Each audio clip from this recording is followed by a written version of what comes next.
Good morning, everyone. Welcome to an episode of Coffee Break with Card, La Hora del Cafecito's new sister show.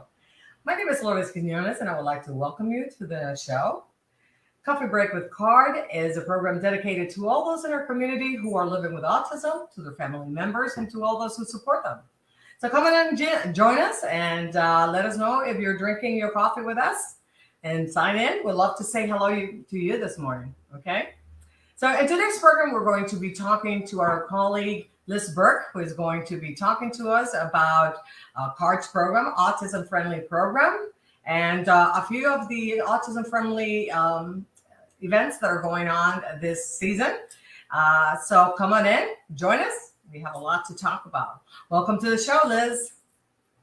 Thank you. Excited to be here. Great. So let's start out by introducing to you our coffee break hostesses. As I mentioned before, my name is Lourdes Quinones. I am a CARD consultant assigned to the primary age group, and professionally, I'm a pediatric physical therapist as well as a special education teacher.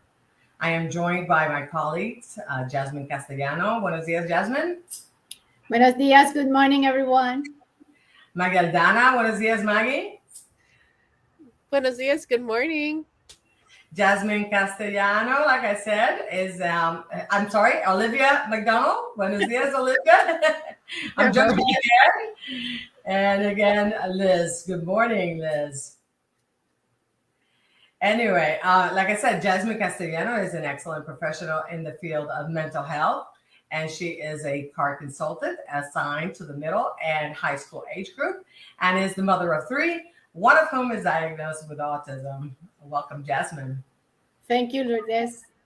Olivia McDonald is an excellent professional in the field of public health, and she is a CARD consultant assigned to the primary age group, just like me.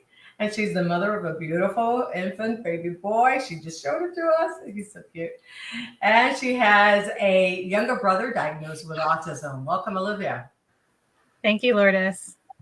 Maggie Dana is an excellent special education teacher and is the chair of CARD's constituency board and the mother of three children, two of whom are diagnosed with autism. And actually, one of them is not a child. He is an adult. And so welcome to the show, Maggie. Thank you, Lourdes. So before we get started, we want to review the rules by which we want to adhere to during this programming to ensure a safe environment for all of us. So remember to keep an open mind, a positive attitude, and use respectful language. So Jasmine, do we have someone to say hello to before we get started? We have Helen and we have Mary. Good morning. Welcome, Helen and Mary. Thank you for being here. And so, as I mentioned before, in today's program, we're going to be talking to our colleague, Liz Burke, who is going to be talking to us about CARD-USF, Autism Friendly program, and a few of the sensory friendly initiatives in our area. So let's get started. So again, welcome, Liz. So can you tell us something about you? Sure. So I have an educational background in psychology and counseling. I also have experience delivering applied behavioral analysis, also known as ABA therapy. I started at CARD in the summer of 2014. So I've been a CARD consultant for a little over 7 years now.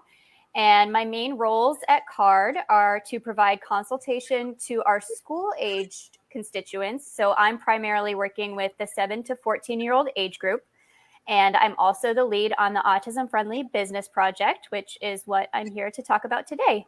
And in addition, I sit on several interagency councils as a CARD representative. So I am on the Superintendent's Advisory Council for Students with Disabilities, and also the Hillsborough County Alliance.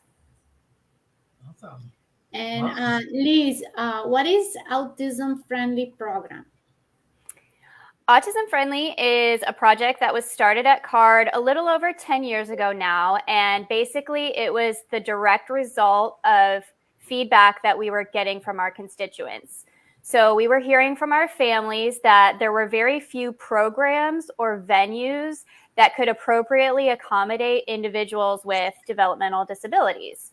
So as we know, per the Americans with Disabilities Act, the ADA Act, public venues are required to be accessible for those with physical limitations. For example, public spaces must have wheelchair accessible bathrooms. However, we have found that often there is not much done, if anything, to think above and beyond the ADA. So to accommodate those with invisible disabilities like autism. So when our families were taking their autistic children out in public, there was a misunderstanding about the communication and the sensory differences. And that led to unwanted attention, sometimes judgment, or flat out rejection from others and from programs, especially if the child had unusual or difficult behaviors. So we created Autism Friendly to kind of address that issue, because we definitely want our constituents to be able to engage with the community successfully. So Autism Friendly is an opportunity for businesses to learn more about autism so that they can make their spaces and materials more welcoming and inclusive, as well as foster acceptance of developmental disabilities in the community at large. Okay. And Liz, what is the process that business owners or business managers must follow to become an autism-friendly business? Great question. So we provide a variety of supports through the Autism Friendly process. And the most important thing to mention is that the process is completely customized to each business we partner with. So what works for one business might not necessarily work for the next. So that said, we start with a conversation, and we're basically just asking our contact at a new business about their goals and their motivations for pursuing Autism Friendly, or kind of gauging their interest in it. From there, if it's determined that Autism Friendly might be a good fit, then the first thing that we require as part of participating in Autism Friendly is staff training. So we're flexible with how those trainings are conducted. They can be in person, they can be virtual.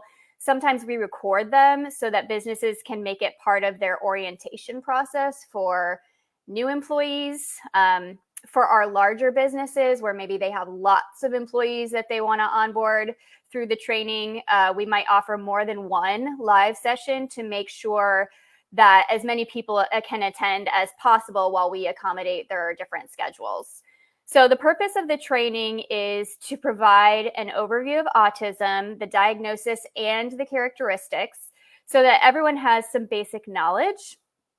And then we take that knowledge and we provide evidence-based suggestions and strategies so that employees can feel more comfortable and more confident when they're interacting with guests on the spectrum.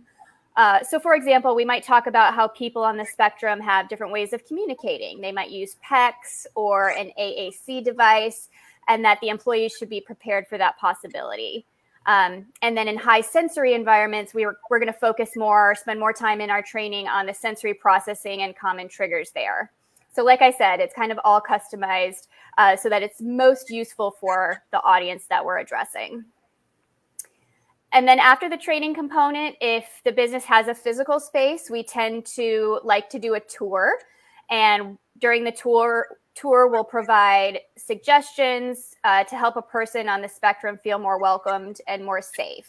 So that might include things like designating sensory relief areas in high sensory environments, having sensory regulating items like fidgets or headphones on site, and also providing visual supports, because as we know, our folks on the spectrum sometimes tend to be visual learners.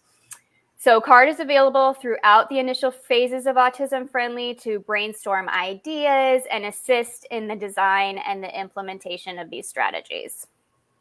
And so I just want to say something real quick, and I just want to highlight the importance of having you on board doing this, because you're the one doing all this observation, and your background on ABA as an ABA therapist, and your background in psych and all this stuff, how important the perspective that you bring and how thorough this walkthrough that you do, and this assistance that you provide, and the visual supports and the observation, and how important this is and how relative and, like you said, individualized to the business. So this is why it's so important for businesses to realize how tailored to their business and beneficial to their business it is. The work that you're doing to bring, and I say you because we have to give you the kudos, because you really are the heart of this program and the person who's really bringing this. And you and Liz, because Lee also does a wonderful job of helping with this program, along with a slew of other programs that she also has her hands on. But so between the two of you who are the main people in this program, I just want to tell the audience to please take advantage of this, because this is so important to make our community of people with autism welcome in their businesses. And it's a win-win situation. So thank you, Liz. Oh, Lourdes, you flatter me. Thank you. Oh, it's true. So I do think that my background does give me a unique lens to be able to approach these tours. But at the same time, you have to keep in mind that every person on the spectrum is different. So it does require a lot of, okay, what about auditory processing issues? Yep. What about those who are maybe not visual learners? What about people who have, differences in communication, where if they're having overload or meltdown, how can they alleviate that? What are their options? So even though I do have the background, all these different perspectives, it's very collaborative so that we can try to make sure that the most people as possible feel welcomed and safe, regardless of what their unique, challenge is. Exactly. So having that therapeutic eye and lens, it's so important, because it's like nothing is missing. So thank you. Yeah. So I just wanted to kind of say that in addition to after those initial phases, this is not a one and done. Once we establish a relationship with the business, we want that to be ongoing. So after those first phases are completed, the business does achieve what we call autism friendly status, and they're added to our online directory. So you may see decals or signs like this. This is our logo. There it is. At Autism Friendly locations. Yeah, sorry, it's kind of fading in and out with my background. But I think I may have it. Go ahead and keep talking. I may still have it on my screen. I had pulled it up. I can share the screen later on, so you can keep talking. So those are usually put in the front window of our businesses so that they can also advertise and let people know that they've gone through this process. And then moving forward, the expectation is that the business maintains communication with us. So we request feedback from them periodically on whether their autism-friendly materials are being utilized, what families are saying about the venue when they visit. We also want to make sure that we're returning for follow-up trainings, especially at businesses where there's a high staff turnover. And we are always available for questions or concerns as they come up. And often we'll host CARD public awareness tables at these venues if they offer sensory-friendly hours to further support and promote that partnership. So, Liz, we have a question from Alina. She's asking, is that if the program is available for school administrators? So the Autism Friendly project specifically is designed for public-facing businesses. But if you are just looking for general CARD support or CARD training, that is offered as part of that's part of our CARD grant, and that is available to schools. So we could do the same training format, the overview and the characteristics and what that means for the classroom setting and behaviors that you might see at school, developing social skills, academic concerns, all those things that are related to the school environment. But that would be separate from Autism Friendly. So maybe one of my colleagues can put the training request link for Elena in the chat. Yes, Elena, we provide what we call the technical assistant, and we provide similar information, but then it will be more individualized for the school and the school administrator. So I will definitely put the link in the comment section so you can get more information. And if you want to speak with one of us, I will provide my contact information as well, so we can direct you in that way. And I just wanted to say, Jasmine, you can share the screen now that I'm sharing, just to show what Liz was trying to show. And while I'm there, I can show Alina where she can find the request on the website. So here's the Autism Friendly decal that Liz was trying to show. Can you want to talk about that, Liz? Yeah, that's what we use to identify the Autism Friendly project and our business partners and distinguish from CARD. So it does incorporate the CARD logo, but it also includes the Autism Friendly piece. Exactly. Okay, so, and again, it will alert people in the community that you have gone through that training, that the business has gone through the training, and it's a welcoming environment, right? And also to answer Alina's question, so we go to resources. Where do we go in here? Do we go for families, for groups, CARD services? Yes. Okay, so we go to CARD services for training. I would say professionals or training, both would be relevant. Okay, professionals right here or training. Okay, so submit a training request. So here's where she would submit a training request right here. Okay, so to answer our Alina's question, and I may be getting her name wrong, she would have to fill out this form, and then we'll be in contact with her regarding a training for her school. Okay? All righty, you can stop sharing. Thank you so much. Liz, this is wonderful information for business owners. Can you go a little bit deeper and explain what the benefits are of becoming an autism-friendly business?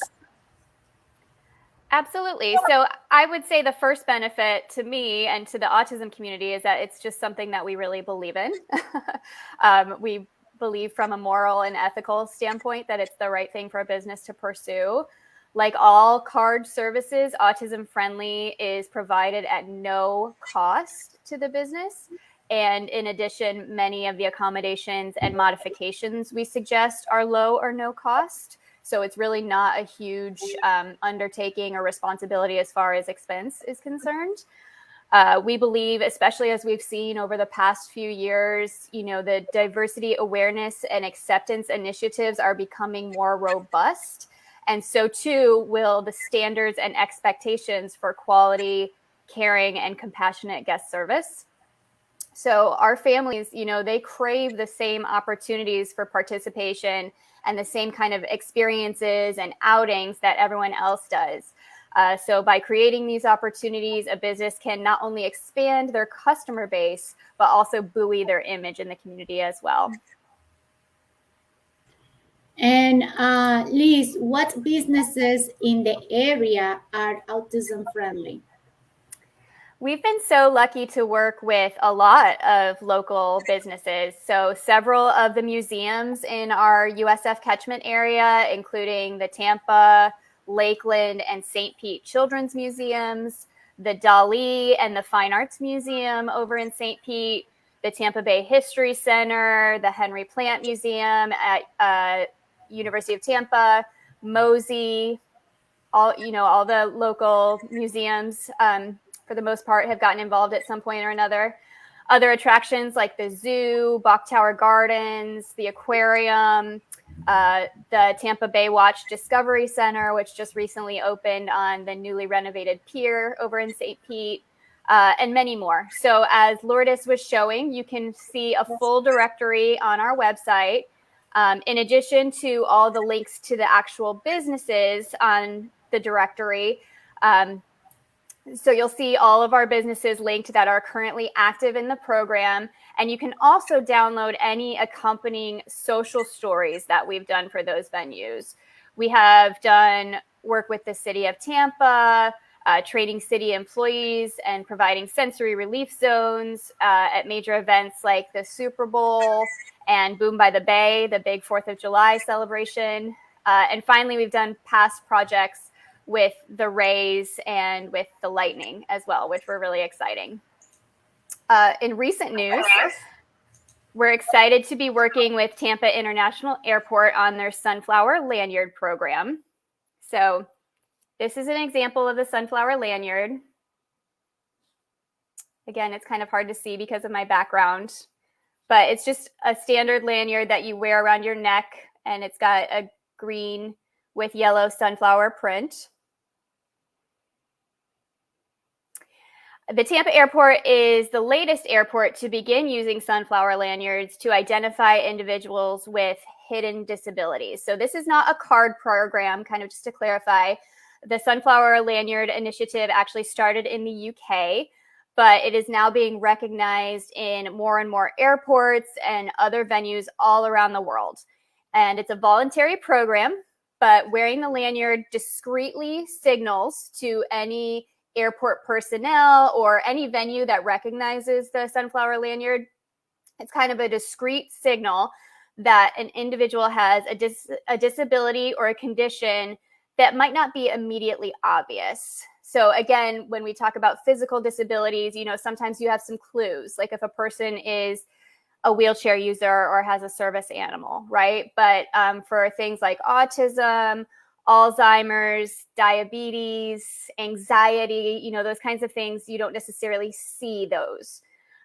So CARD trained a group of leaders at the airport in preparation for the Sunflower Lanyard rollout, which was in mid-November. So about a month ago now, the airport has been using the Sunflower Lanyard program. Thank you. And anyone traveling through TPA that would benefit from having a lanyard, you can get them from the information desk in the main terminal at TPA. CARD has also been given, through our work with Tampa to prepare for this, this program to be launched, we were given a limited number of lanyards as well. So those are at our offices at USF. And if you're going to be traveling soon, you want a lanyard and it's easier to get one from your CARD consultant. If that's more convenient, that's fine. Just be in communication with your consultant and we can pass these along. Lee, I have another question. Like, for example, if a family goes to the Buck Tower or MOSI, and you mentioned they are autism friendly. So what's the process? Like if I go with my daughter to Mosley or to Buck Tower or any of those places, so then what? I mean, I pay for the admission and then what? Like, do I go somewhere? Do I let them know? Where do I go? What's the process? Great question. I would say it all kind of depends on your individual child's needs. So if your child is someone who maybe has a lot of anxiety about doing something new, and even if it's something fun, you know, there's uncertainty about what to expect or the rules for this place, and you just kind of want to have that advanced knowledge, the first thing I would do is go on our directory and see if the venue has a social story. So those are meant to be read in advance, and it's kind of a start to finish narrative of what the experience is going to be like. It includes pictures of the place. It's written in very simple language. And so the caregiver and the individual would sit down and read this together. My trip to Mosey or my trip to Buck Gardens. And then they'll sort of have an overview so that when they arrive on site, some of it is already familiar, right? Then if while you're there, you know, it's totally up to you. Some families aren't comfortable saying that they have a child with a disability. So it's totally up to you if you want to disclose. But a lot of our businesses will have sensory activities available, especially during certain hours.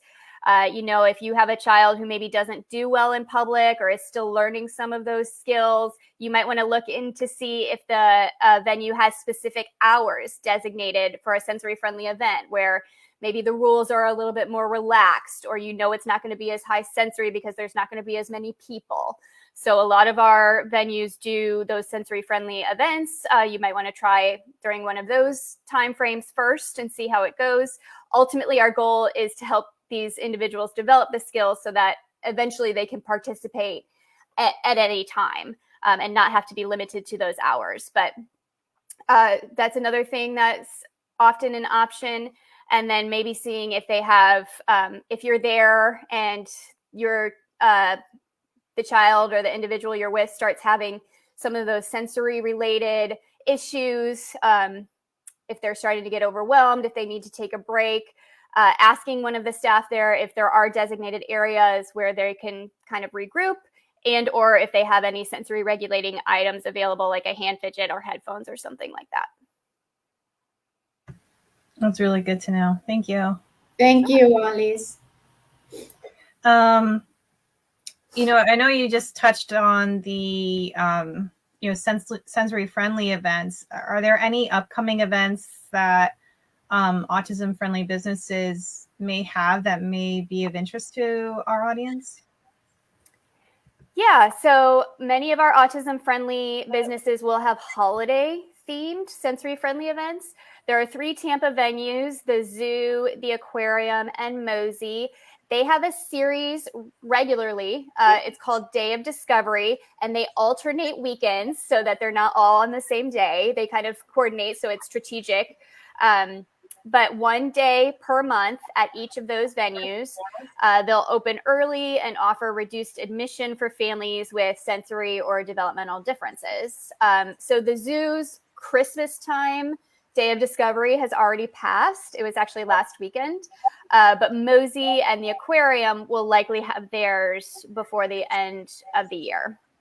And there's also some of our businesses are doing things like sensory friendly Santa. You maybe can go to see Santa by appointment, or, it's going to be an audience specifically of kids with disabilities or sensory differences, so that they're kind of thinking ahead when they're planning those events. I do want to mention one of our Gold Star autism friendly businesses, Glazer Children's Museum. They have a sensory friendly morning called Sunshine Sunday every month. It's the last Sunday of every month. It starts at 10 a.m. And one of our newer businesses, Enjoy Ya Selfie Studio. We all know that selfies and social media are very popular right now. So there's actually been a selfie studio open up in Ybor City, and they are autism friendly. They do a studio tour, sensory friendly studio tour, on the afternoon of the last Tuesday of every month. So there are lots of sensory friendly opportunities for the holidays right now, but they do occur at many of our businesses year round. So the best way to know when those are happening are to follow CARD-USF and Autism Friendly at CARD-USF on Facebook, if you don't already, because that's where we share and post about many of those events. That is true. That is a wonderful idea. And Liz, is there anything else you would like to add for our audience? Yeah, so I mentioned that, businesses might want to keep things like noise reducing headphones or hand fidgets available to some of their guests who might need them as they're going through the venue. I did want to note that all of our autism friendly businesses are provided a kit. It's called the Distract Pack at no charge. So this kit is funded through our foundation donations. And it contains, I'll open this one up so I can show you a couple things. It contains noise reducing headphones, some hand fidgets like a popper, coloring book and crayons, sunglasses. Again, thinking about all the different sensory differences among our individuals. Some are sensory seeking, so they really might need to have like a hand fidget or something while they're going through a venue. Others are more sensory avoidant, and so any loud noises or bright lights must be aversive. So we had this kit assembled for businesses to utilize and offer to a family who might need those extra supports. So again, those are provided through donations to our foundation. All of our businesses are given one at no cost. And then the kit also contains a brochure, when to introduce it, maybe if a kid is having a hard time waiting in line, or if they're having to wait for long periods of time, or maybe it's a place where, like a museum, where the individual is constantly wanting to touch everything, and that's really discouraged. So we might want to introduce a hand fidget to keep the hands occupied. The brochure kind of explains all that so that the business feels like they have the language and the sensitivity to mention it as an option to families. And also the brochure contains a list of things that we typically include in the Distract Pack, so they can rebuild their kit if things kind of get broken or lost. We try to keep our items in there, at an affordable price point. And then finally, I just wanted to say, I also previously mentioned the Autism Friendly website. You'll find a directory of all of our active businesses, their visual supports for download, some helpful PDFs that address, frequently asked questions about Autism Friendly and how to start moving from the sensory friendly events into general public events, slowly working your way through that continuum as a family. So again, that our families can feel welcome and be able to successfully engage in the community at any time. So if you're interested in Autism Friendly for your business, or you want to refer a business to us, you can email me. I think the links for the website and my email address will be included in the notes and in the chat. Yes, well, thank you so much for bringing us all this information. I really appreciate it, and I'm sure the audience does too. Wonderful. Jasmine, before we move on, do we have any comments or question at this point? No, Elena had a specific question about some challenges she's having with the school. So I just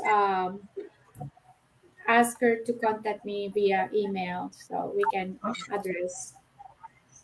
Perfect. Yeah, but other than that, no, we don't. Thank you so much, Elena. We really appreciate it. Okay, and thank you, Jasmine, for taking care of that. All righty, so before moving on, then first of all, I want to say thank you for Liz for bringing all this important information. Thank you for all the work that you do and for keeping our community autism friendly. We really appreciate all the work, and thank you for coming on the show. Thank you. Anyway, I also wanted to let you to know, yes? Sorry? Oh, I was just going to say, it's been fun. I so enjoyed participating.